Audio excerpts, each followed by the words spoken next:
Hey folks, Neb here. And the last video was it was a little bit heated.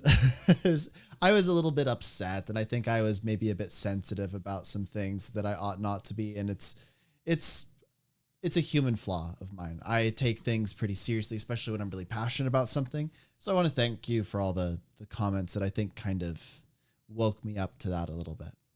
But this video, I want to be a little bit more lighthearted. I really just want to talk about why I play Guild Wars 2 at all. Like, what's the story?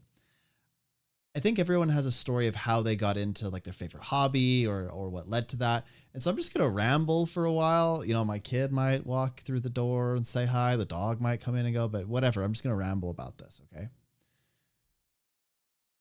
I don't remember if it was 2005 exactly, but I do remember the first time that I played Guild Wars 1.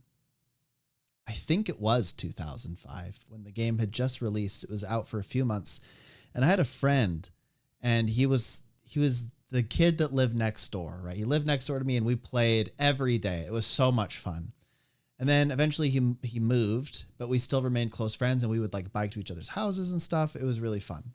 And he had an older brother, and that older brother really liked video games too. And he always had the cool new thing. He's a teenager, and he would buy his own stuff because he had a job. And that was like really cool. So we would go, and we'd always ask him questions and stuff.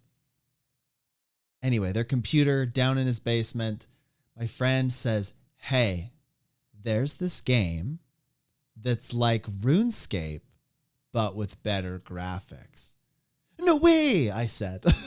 So we go in, and I remember I created a character. I actually know this for a fact. I did create a character called Slick Blade Point at one point, and it was a warrior, and I played him pre-searing. And I remember I got a black die drop, and my friend's brother was like, "Whoa, that's actually like kind of valuable," and was like helping us navigate our first. So I race home, and I tell my dad that I must get a copy of this game for myself, and that's the account that I have to this day.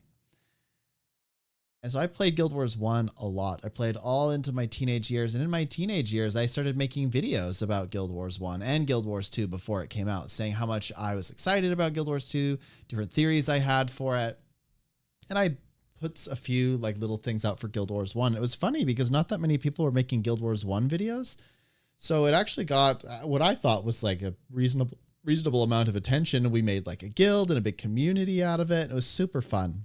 And believe it or not, there are still people that I talk to this day because of those things, those videos and stuff that I made in Guild Wars 1. And I just think that's really neat. So then Guild Wars 2 came out, and I was so excited.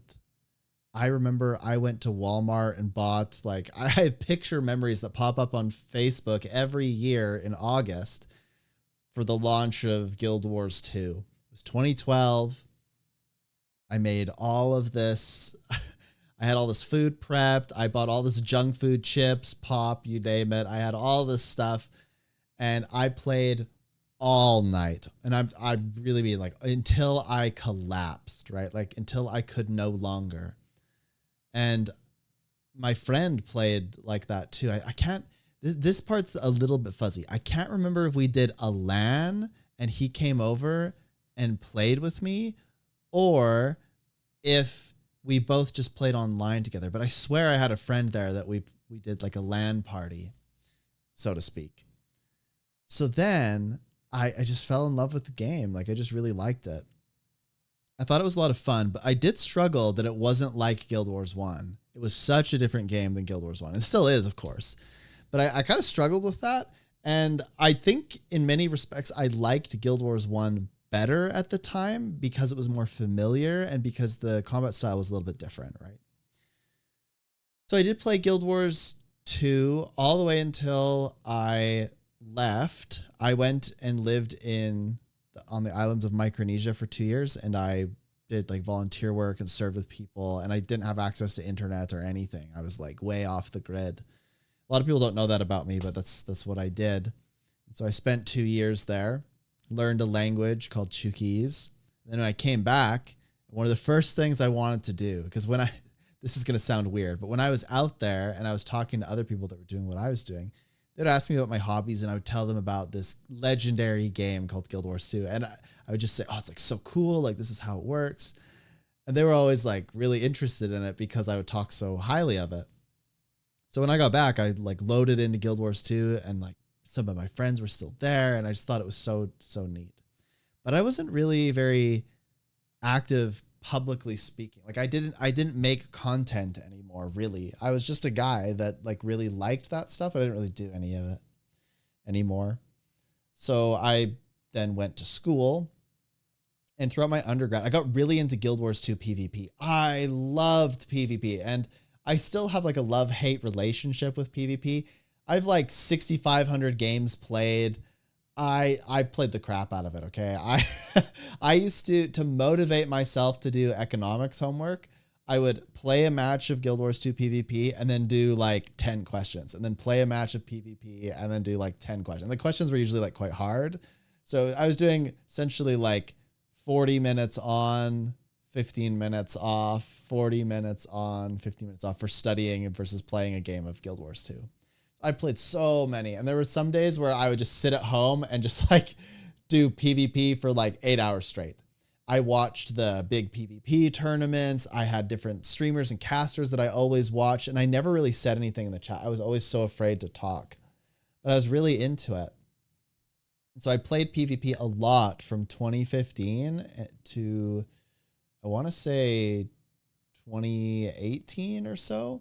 And then I kind of took a break from the game. I'd like log in and like play some of the PvE stuff. I vividly remember when Dragonfall came out. I think that's the map name, season 4 map.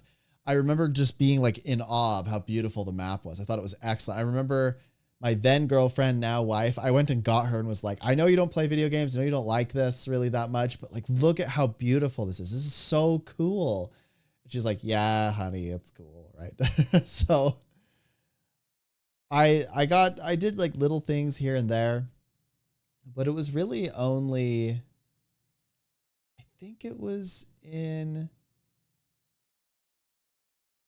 was 2020, sometime in April. Iceberg Saga had come out, Drakkar had released, and I really liked Drakkar. So what I did was I just started to just throw up a commander tag and just play and get people to do the boss with me. And then I created this whole thing about how we're trying to beat the world record, we're trying to be fastest, and we had all these little things that we did together as a community. And you know, that was really special. That was a special time. That was when I first met Teapot. And it's funny because I actually had kind of a negative, I had a negative perception of Teapot at first after that interaction, because Teapot, like, I didn't get his humor or anything. I didn't really know him. And he like made like a little comment about me or something. Like I was joking with him about some stuff, but he didn't really know me that well. So it was like kind of awkward. And then I just felt really silly because I started streaming around that time and I didn't really have like a big community. I was streaming to like 5, 10, 15 people sometimes. And I was really excited by that. I was just doing it for fun. I didn't really have anything else to do. I thought it was like a cool way to, you know, spread my enjoyment of the game. And he was like the top dog. And so I felt like so silly.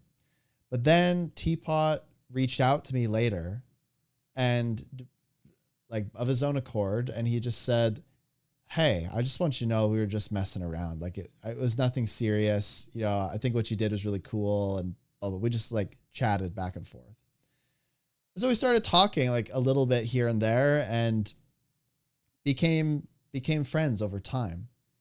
And that's when I started jumping into Teatime and giving my hot takes or whatever. And it's funny because I never really thought that anybody would really care. And it turns out that, you know, people seem to, and I think that's really neat. And I'm really honored by that a lot of the time. Like the fact that any of you would comment, even if it's a negative comment, the fact that anybody would comment on a video of mine, I think is interesting because people clicked the video.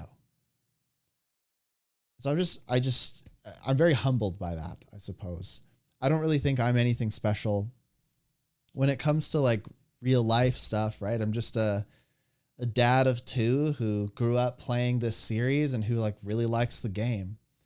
I don't know that I'm anything remarkable skill-wise in the game. I don't know that I'm the best leader in the game. In fact, I think I have some qualities that probably aren't that good. Like I'm a bit impatient, or, you know, I'm maybe a bit sensitive at times. And I don't know. I'm just like a regular guy, and like somehow it's turned into this. I suppose much of this is spawning in my head because today I was recognized like 3 times in Guild Wars 2. And I don't know. Like every time that happens, I'm just like really honored. And I try to convey to the person, you know, my gratitude for them saying hello or whatever, but I never feel like it's quite enough. But anyway, back to the story. So met Teapot, started streaming more. I actually only ever got into raids because I wanted to get the White Mantle portal device so that I could do Drakkar faster. And then it just blew up. I started going in the LFG, and I got into raids by accident because somebody, it's actually a Quader. Some of you might know a Quader. A Quader DM'd me one day in game and was like, hey, you down to do raids with us today? And I was like, I don't know who you are. I don't know who you are. And I want to do raids, but I don't know them. Like I did one training. I got super turned off by it because we were at Veil Guardian for 3 hours and we didn't kill Veil Guardian. And I was doing 3 times the damage as everyone else in the group. And I was a noob. Like I didn't know how to do any mechanics or anything, but I just felt frustrated because we weren't progressing. And so I stopped. I just thought raids were too hard. And then this Quader guy was like, no, just like jump in. Like you'll like, just jump in with us. Like you'll figure it out. We go into Wing 6. I have no idea what's going on. I'm at Kadim. I'm like running around the platform. I'm falling through the cracks. I die like multiple times. I can tell people are getting frustrated with me. I'm in Discord listening, and I can tell that they're just like, I hate this guy, right? But they took some time out of their day to help me learn something new. And wow, what an honor. I'm still grateful to Quader and all the folks that let me in there that day. It was great. And so from there, I just caught the bug. I thought it was super fun. I thought raids were the greatest thing ever. I wanted to do more and more and more and more, but I struggled to get groups. So I had a commander tag anyway, so I just started making my own groups. And then people got frustrated with me. They flamed me out because I didn't know how to do the markers right, or the subgroups right. And I just kept asking questions and questions and questions. I'd go into people's, and so this is when I turned to Twitch. I started going to Twitch chat, and this is when I became even more active with other people's communities. I started asking other people what they thought I should do. And they would, you know, give me various advice about builds and whatever. And I just got really into it after that. I wanted to make a static because, you know, I still was doing the Drakkar thing. I wanted to make a static because I was having a hard time with pickup groups. And 20 people wanted to join the static. So I made 2, and then we made 3, and then we made 4, and then we made 50, and then we made 100, and then we made 140. And that's where we're at today with the Skane gang. We expanded to fractals and this guild, this community that it just kind of spawned out of nothing. And, you know, I guess we're getting close to Christmas time, and I always like to think about what I'm thankful for and what I'm grateful for as we get closer to these sorts of things. And I just wanted to say that I'm grateful for you, for watching, for listening, for being a part of this story. The reason I'm so passionate about Guild Wars 2 and the reason that I care so much isn't because there's some ego thing about being a commander. It isn't because I like must have the purple check mark on Twitch or anything. It has nothing to do with that. And everything to do with feeling like I belong. And you know, I've actually been critical sometimes for saying that I feel like I don't belong anymore. And I think that's just because things ebb and flow, things change, you know, friends come and go, and there's these feelings of isolation or whatever. But at the end of the day, oh man, the devs have been I've gone to these meetups, and I feel like I'm in such a privileged position to be able to meet the cool people that make the game and the cool people that play the game that help make the community. And wow, like just, you know, I've played this game for such a long time. I get get so defensive about it because I love it. Like, it's a part of who I am. It's a part of my identity. It's part of me. I grew up playing this game. I remember my house almost lit on fire one time. It's a weird story, but I was using my dad's old computer to play Guild Wars 1, and I left it on overnight because I was trying to do the 9 rings to get the lucky title. And this is why I don't have the lucky title, by the way. And the computer started smoking. It almost lit on fire. I don't know, right? But it was bad, okay? So, of course, my dad was like, no, you can't do that anymore. So he wasn't leaving it on overnight like that. But yeah, I love the game. I've been a part of it a long time. That's part of my story. Of course, you can fast forward to now. I've been on Teatime. I've done my own thing with LPP. I've talked to cool people. I've been to the 3 meetups. I remember in 2017, my wife and I we got married that August, and then later that August, they had the Guild Wars 2 year 5 anniversary party.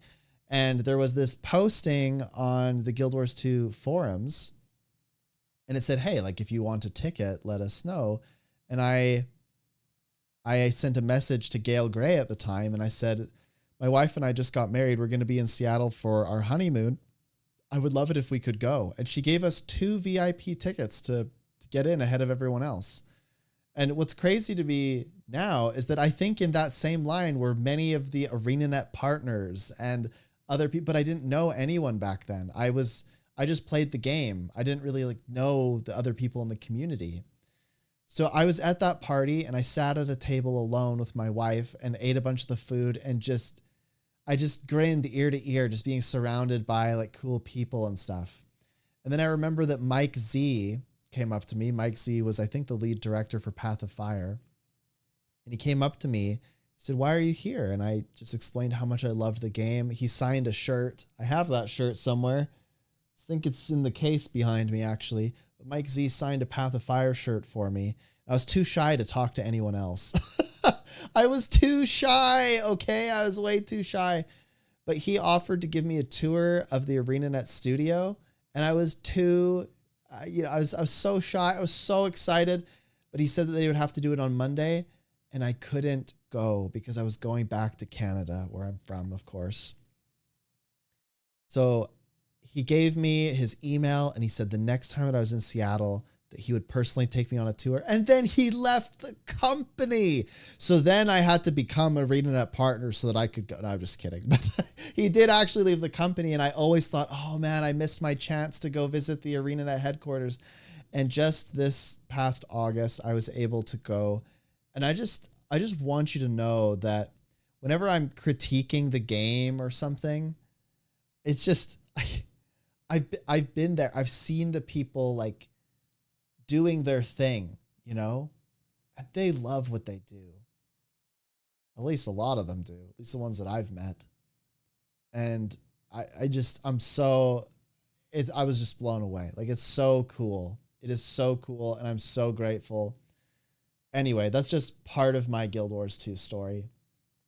I collected all this merch throughout the years because to me, this stuff like symbolizes my love of the game in some way.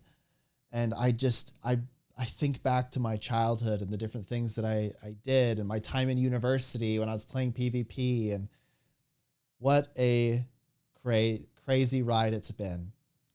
Anyway, I love Guild Wars 2 because it feels like home. Why do you love Guild Wars 2? Why did you play the game at all? Maybe you're taking a break. Maybe you're not loving Guild Wars 2 right now. But what initially attracted you to it? What stories do you have from the game? I really want to hear your stories. What cool stories or experiences? I've been able to meet some of the people that I've played with. I've flown to Chicago. I've been to Texas. I've been to Seattle. I've been to these places and met up with people that I've played with for years now. And just what a privilege, what an honor to do that. Like, it is so cool to be able to have friends all over the world. Anyway, what kind of cool stories do you have about the game? What are your favorite stories about it? Until next time, I'm Sneb. Here's a little boop for the road. Boop. Go out, be good, be kind to one another, do good things. Don't let your dreams be memes. Unless, of course, that's what you're into. Most importantly, stay classy. We'll talk to you next time. Okay? Bye-bye.